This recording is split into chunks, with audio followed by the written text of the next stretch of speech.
Leur dose de frisson. Ouais, et aujourd'hui on va parler de SCP-134. C'est parti, je lance le sort, intro différente à chaque fois. SCP-134 est aveugle et ne nécessite pas de procédure de confinement particulière, mis à part éventuellement différents types de meubles dans sa pièce de confinement.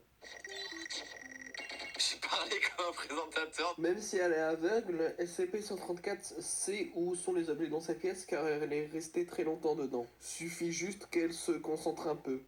Je suis concentré là. SCP-134 est une jeune fille d'origine asiatique entre, selon cette image, 6 et 9 ans. Ah oui, c'est vrai, ça m'échappe toujours, vu comme tu la regardes. Malgré qu'elle soit assez frêle, le sujet semble, du point de vue des besoins d'un être humain, tout à fait normal. Besoin en nourriture, en sommeil, en eau, etc. Sylvie, c'est mon pote, quoi, d'accord? Elle a également des cheveux noirs et courts.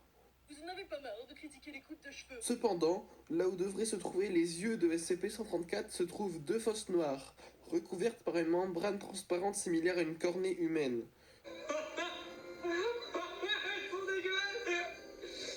Membrane qui plus est, 150 à 200 fois plus résistante que la normale. L'idée, c'est la puissance d'un chaton.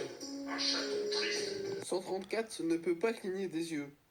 Elle est également aveugle et les tentatives pour examiner l'arrière de ses yeux ont toutes échoué, tout comme la recherche d'une rétine chez le sujet. Est-ce que tu devrais vraiment arrêter de faire ça? On a l'impression de Si dans des conditions lumineuses normales, les yeux de 134 semblent complètement noirs, de faibles lumières ont pu être observées dans l'obscurité. Objection, accusation non fondée. Objection, donc tu peux pas décider ça, vous avez un faible là pour le coup. Objection. Voici un petit screenshot de ses yeux, si vous me croyez pas. En fait, je suis qu'à moitié hostile du côté de ma mère, mais par contre, du côté de mon père, je suis 100% provocateur. Des examens approfondis ont révélé que ces lumières étaient en réalité des étoiles et des galaxies. Il faut être déter, quoi. Les examens par sonar n'ont révélé aucune cavité suspecte dans le crâne de 134. Cependant, des choses ont confirmé la présence de autre chose. Les données sont supprimées. Les orbites étant le terminus local de l'espace profond et le terminus éloigné. En gros, En essayant à la fois d'être simple, de pas trop rentrer dans le détail, mais sans dire de conneries, ce qui n'est pas une mince affaire. on peut en déduire qu'il y a une certaine forme de connexion entre ce qu'elle voit à partir des yeux et l'espace réel dans les étoiles, en sachant que l'information voyage 20 à 40 fois plus vite que la vitesse de la lumière, ce qui est censé être impossible. Des analyses indiquent que périodiquement, le terminal éloigné, c'est-à-dire du coup le lieu de vision dans l'espace, indique une nouvelle position. La raison de cela n'est pas encore connue. Le temps le plus court enregistré était de 6 jours et le plus long est de 5 semaines. Ah ouais. Oh là, putain, j'ai la... Qu'est-ce qui se passe? J'ai l'impression que j'ai un problème de conneries. Il est bon en tout cas ton dessin. 134 n'a montré aucun signe d'hostilité et ne semble pas consciente de sa condition surnaturelle. Elle a des comportements similaires à ceux d'un enfant atteint d'autisme grave. Un spécialiste a été assigné pour veiller à son bon développement. Elle a été renommée Stella.